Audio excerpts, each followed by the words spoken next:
You want to find your tribe of raving fans. I'm going to help you do it.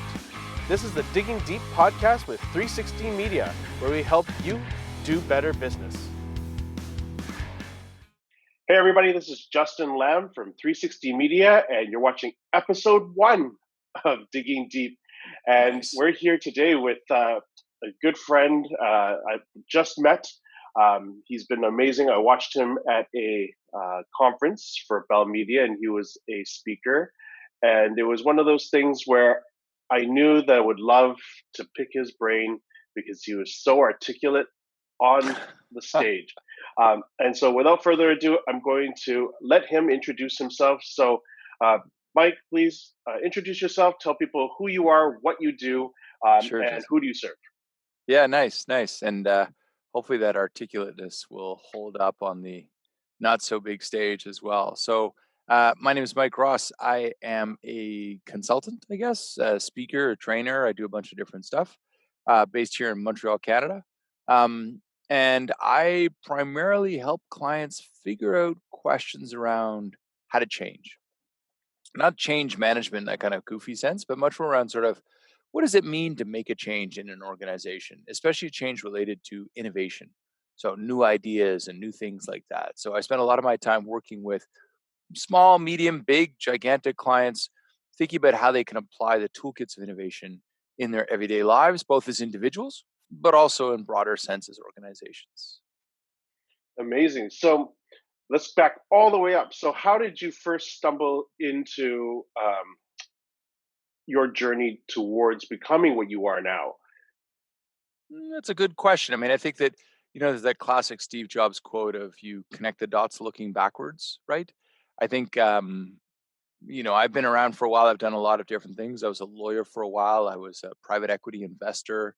I ran a development project in the Middle East for a bit.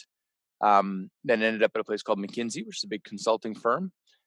There, I fell in love with the profession of consultant, which is sort of kind of exactly what I like doing, which is just helping people solve complex problems.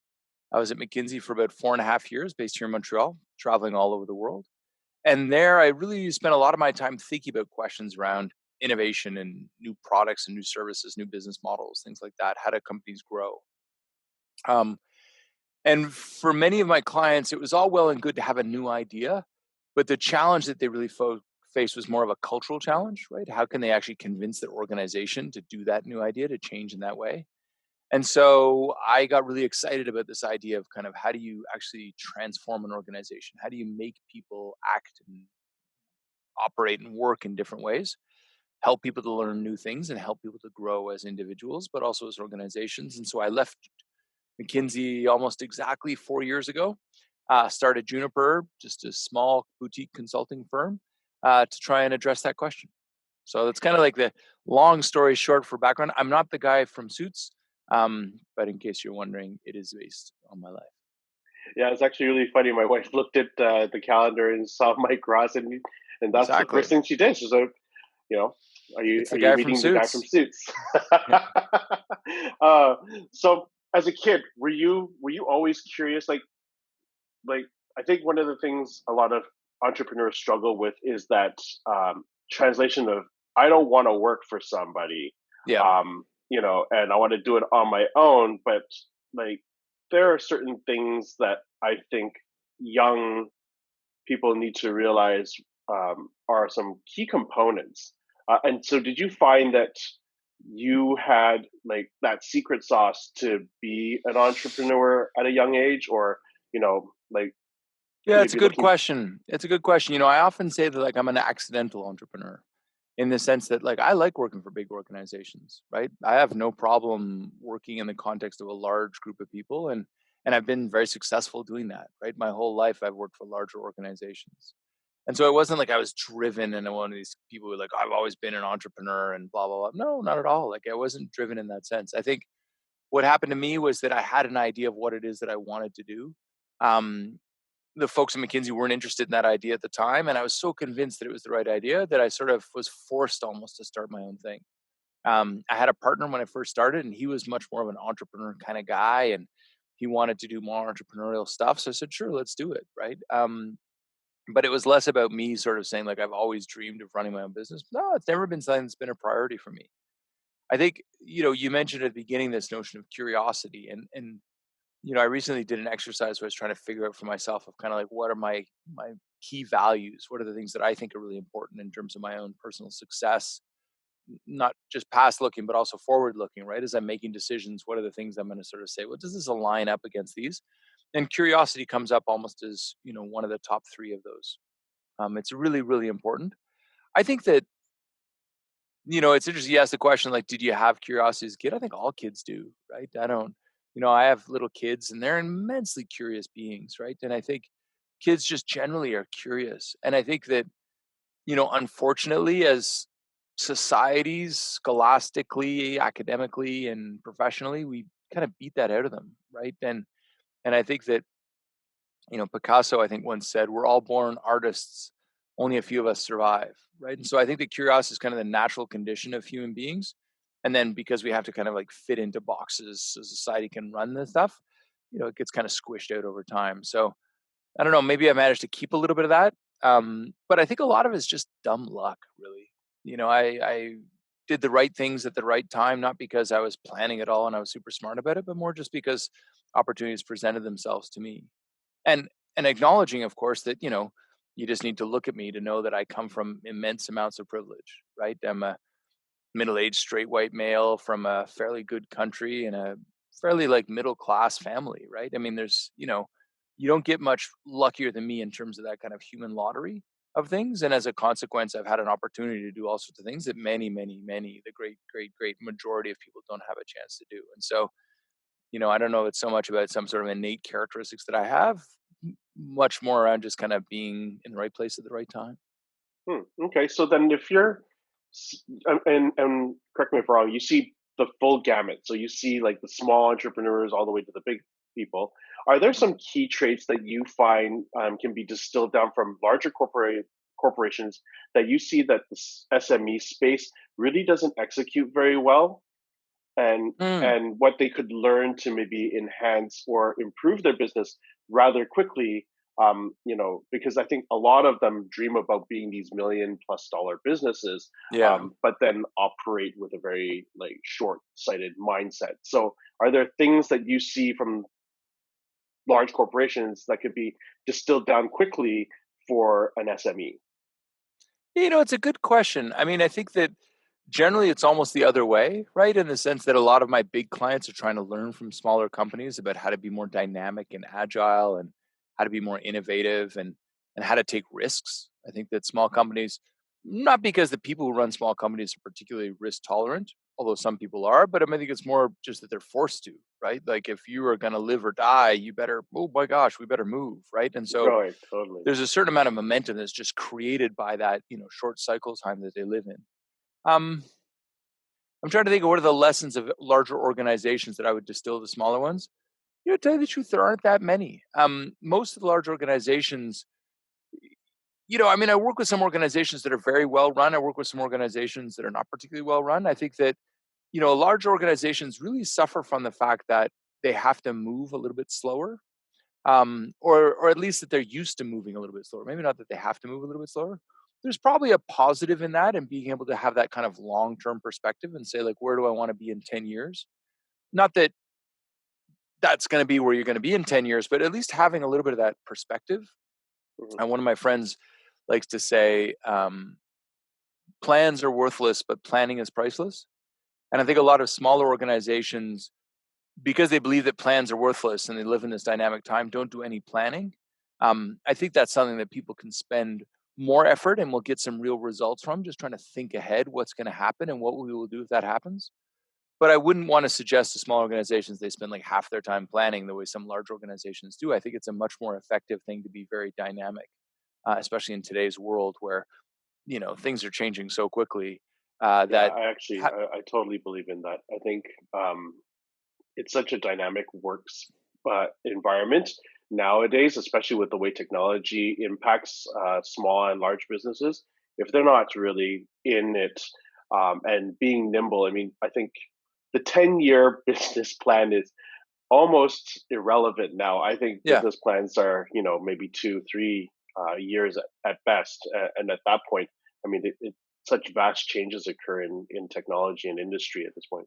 Yeah, but I would say that there's still a value in saying, where do we want to be in 10 years? And as we work back from that, what should we be doing today to prepare for that?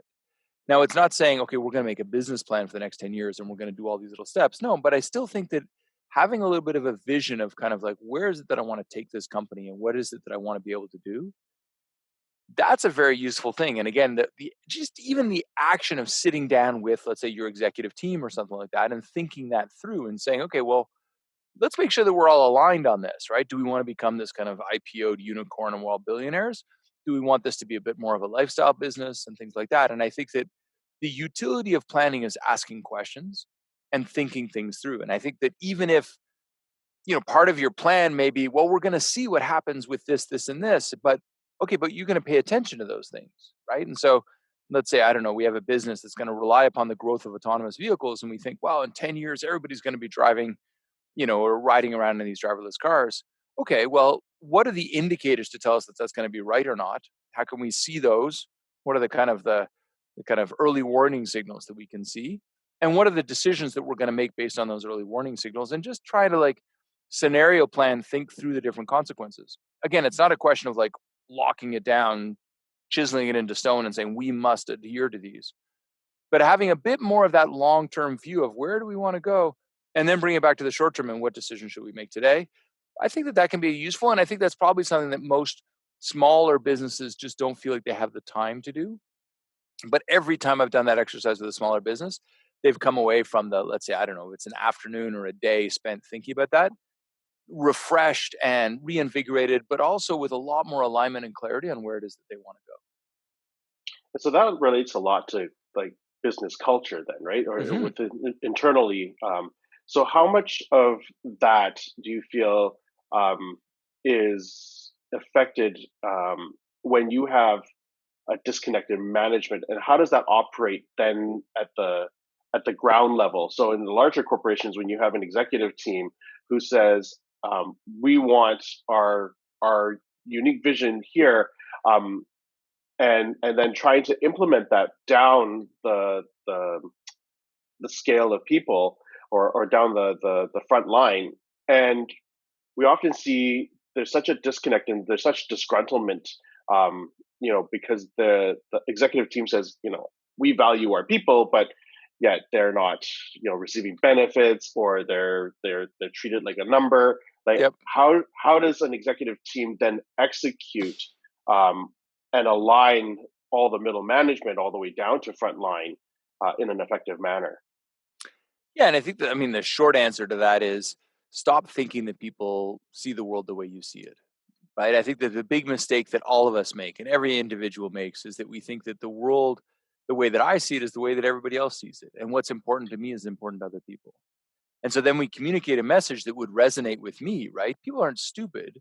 They're not like, oh, I'm not even going to tell them what I'm doing. No, people communicate, but they communicate in a way that is based upon their own understanding of the world.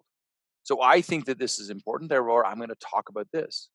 Well, the reality is that not everybody thinks the way you think. And so there's a real value in being able to sort of say, okay, wait a minute. I'm going to take a step back and I'm going to really think about what it is that these people care about and why do they care about it?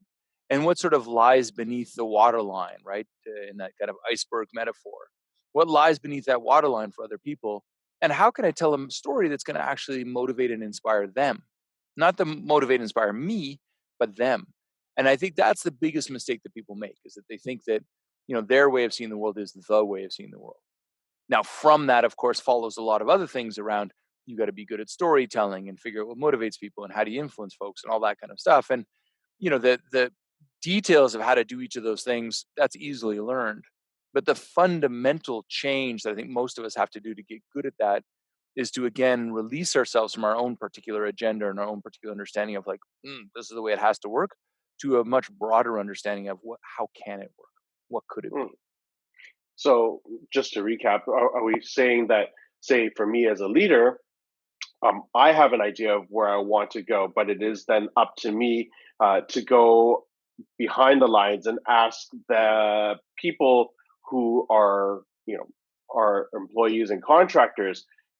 how their dreams and their vision of the company aligns with that, and then trying to find a happy medium? Or do you still need to be at the top and saying, well, this is my vision, and then asking the collective, how could we as a collective achieve that vision, and then being flexible with the path? I mean, I think it's kind of, this is a kind of a stock consultant answer, but it depends, right? Yeah. And I think it's kind of a mix of all those things.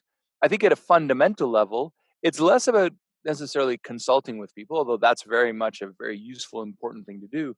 But it's just to have that kind of basic, purposeful understanding of humility and that kind of basic understanding of like, I do not know necessarily what the answers are.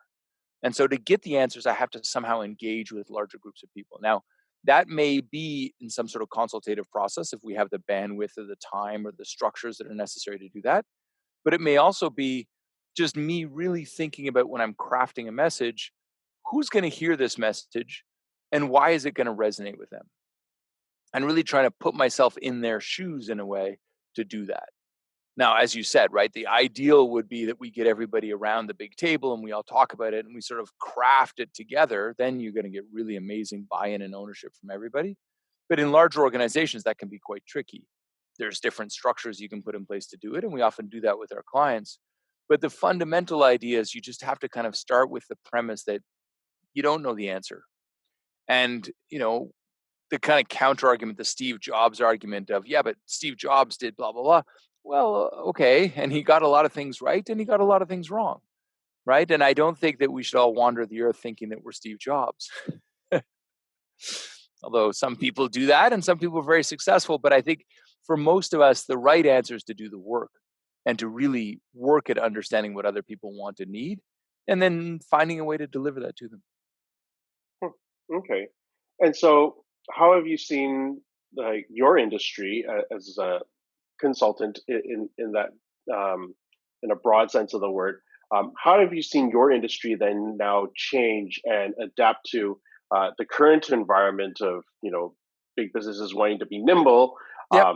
and how could consultants learn to adapt and be um, cognizant of what is changing in the environment, or in the industry as it is now?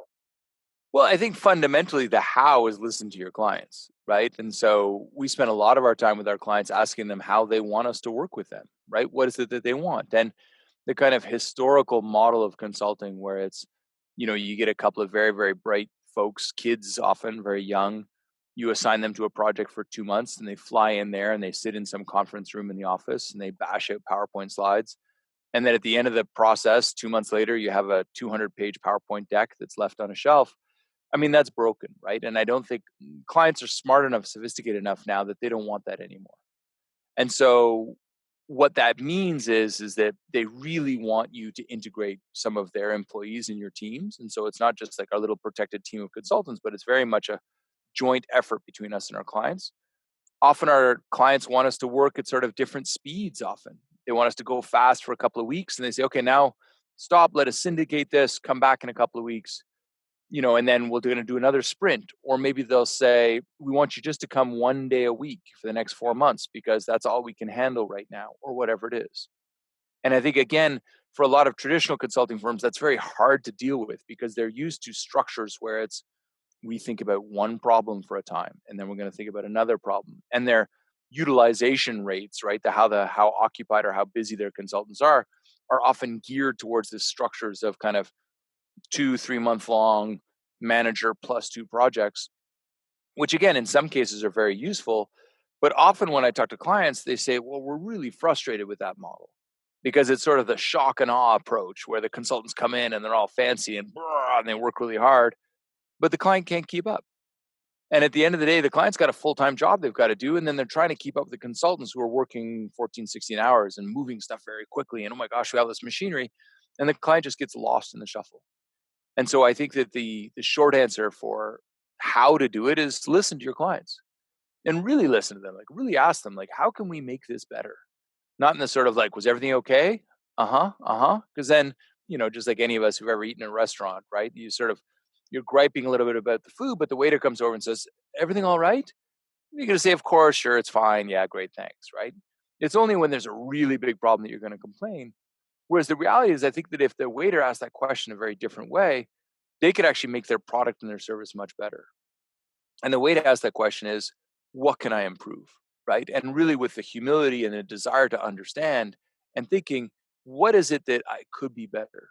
At the same time, is also asking perhaps that appreciative inquiry version of that, which is what's working really well, right? So, what are you enjoying the most and what are you enjoying the least? Well, that's a question you're going to get a real answer to. Is everything okay? Is not. And so being open to that, but not just open in the sense of I'm open to feedback, but really actively seeking it. That's how you're going to get better. And that's how any organization in any industry is going to survive this kind of crazy, disrupted, multi input, all that kind of crazy stuff times that we're living Hmm. And so for me, like as we approach clients, and we operate in a similar sense where in. we kind of bring them along. And what I want to understand, or maybe have it so that you could maybe help frame it for people who are going to Hmm. watch this, um, if they feel overwhelmed, I think a lot of people have that pride and they don't want to tell the consultant that they're overwhelmed or in over their heads or that they need space. How is it that both sides are able to manage that? So from us, like we're able to ask those questions, Hmm. and we expect or hope that they're going to be honest and not trying to hide the fear from under the covers. But Yeah. how can the other side, how can the client then tell us as consultants on, like, I need a little bit more help, I need a little bit more handhold, or this is a little bit too much. I'm over my head for a little bit, and I need to digest it, but not letting them sit and be away from Sure. you too long.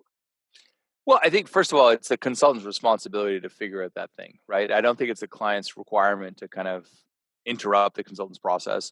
And if you find that that's necessary to do, you should get a new consultant, right? I think that if the consultant is not really asking you and giving you the space to express yourself, but you sort of feel like you have to kind of force the conversation and they're not paying attention. And the reality is, I think that that's really the requirement. It's a question of paying attention. You'll know if your clients are being left behind because in the meetings, they're just going to sit there and not ask any questions, right? They're just going to say, I guess, sure, okay, as you flip through your 50-page PowerPoint deck. The things that you suggest that they change aren't going to get changed, right? One of the easiest ways to see they're paying attention is to say, okay, and let's try this and let's see what happens. And if they do try it, that means that they're on board. And if they don't, whoa, wait a minute, take a step back and say, well, why didn't we try this? And what happened? And what's getting in the way? If your clients are not participating in the project. Now, there's some cases, of course, where you're given a very discrete research task. They want you to go off and do it. You do your research, you come back. Of course, that's fine. You're not looking for participation in that. But anything that involves change, anything that involves strategy, anything that involves real big decisions, your client should be participating at every step in the process. If they're not, something's wrong, Okay. right? You're moving That too means that we're fast. on the right track. You're not So far involving we're them, whatever it is, right? And again, if you're leaving this to your client, by the time your client actually musters up the courage to tell you, hey, this isn't working, they're pretty unhappy by that point, and you've already failed mm, because you failed to meet that and you failed to understand that and you failed to see the world from their eyes. As I was saying earlier, that's the crucial ingredient is to really step back and say, I wonder what my clients are thinking right now. Are they happy with this process? Or are they just kind of tolerating it? And at the end of this, they're going to be like, that was okay, thanks. And then that report that I made gets put on a shelf, which is tremendously unsatisfying as a consultant, right? What you yes, really want is you absolutely. want to see real impact and you want to see what happens. And if the client's not doing the thing, then you really need to ask yourself a question. It's very easy for us to say, clients' internal processes suck, or there's too much infighting, there's too much politics there, blah, blah, blah. To lay it all on the client, the reality is it's our fault, right? If that thing's not being implemented, we've done something wrong, and we should think about that, understand what we did wrong, and fix it for the next time. Amazing. And so, where do you see um, industry or trends going in business now? Like, where do you feel like everything is sort of headed? Well, I mean, there's all sorts of crazy stuff happening in the world right now, right? And I won't get into kind of like big, AI or coronavirus or blockchain or stuff like that because I probably don't know enough about any of those things to make any sense of them.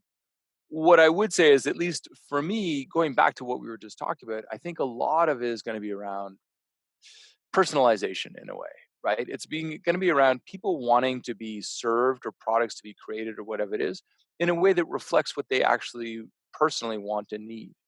And so some of that will be informed by artificial intelligence. If you think about your shopping on Amazon or whatever it is, right? They're going to suggest products. You'd be like, oh, that's actually quite helpful. Rather than, 5 years ago, where you're like, why is it suggesting this crap to me? Right.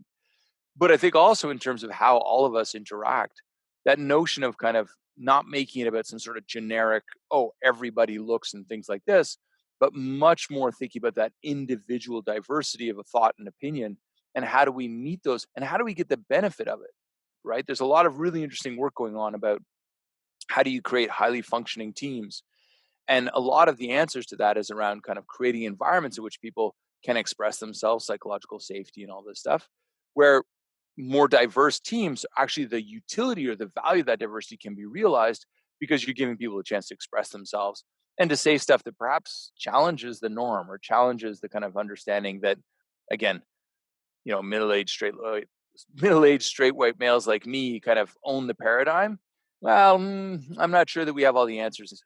I'm not sure that we ever did, but I'm certainly certain that we don't have them now. Hmm. And so, as technology is evolving and helping us uh, propel business, where do you see content?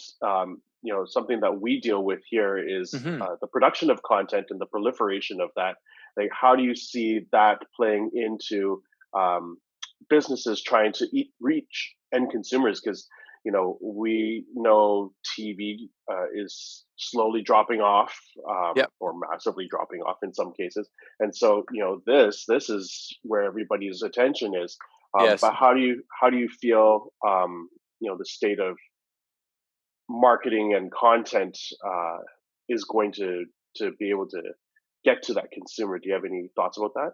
Yeah, I mean, I think the content is always going to be king, right? And I think we've gone through this valley of kind of like whatever, you can sell any crap to anybody. And I think that what's coming up now is people are realizing that actually content is where the answers lie, right? And but not just like fluff content, real value content, like content where people say, "Hey, I actually learned something from that." And I think that that's also tied into personalization, right? If you want to do that effectively, you've got to deliver the content that people need at the time that they need it and for the people that need it, right? And so it's not just the internet. The problem with the internet and technology is that there's so much content available that curation becomes the real work, right? And that's not necessarily curation by an individual, but curation, sort of automatic curation, whatever it is, but algorithmic suggestion of, oh, you should look at this. When it works, oh my God, it's amazing. When it doesn't, it's like ugh, frustrating, right? And so I think that content will always be the king, but now what we're doing is that's that content actually overlaid with personalization, which means that I'm seeing the content that really matters to me.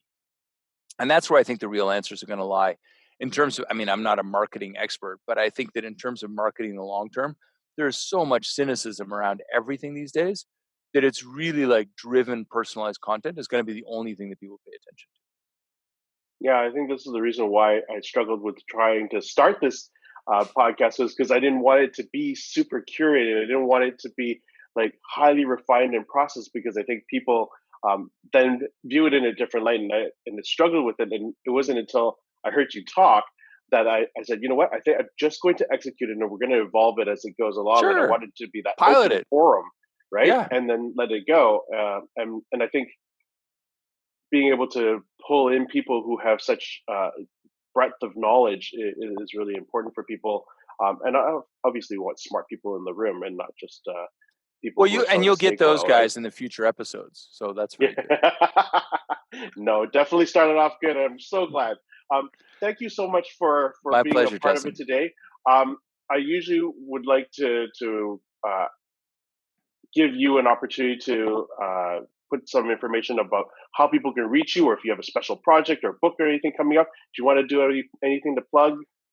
No, I mean, I think that like if people are interested, I'm on LinkedIn. I don't have any other social media. I know that that's stupid, But yeah, LinkedIn is probably the best place to find me. I post some stuff here and there.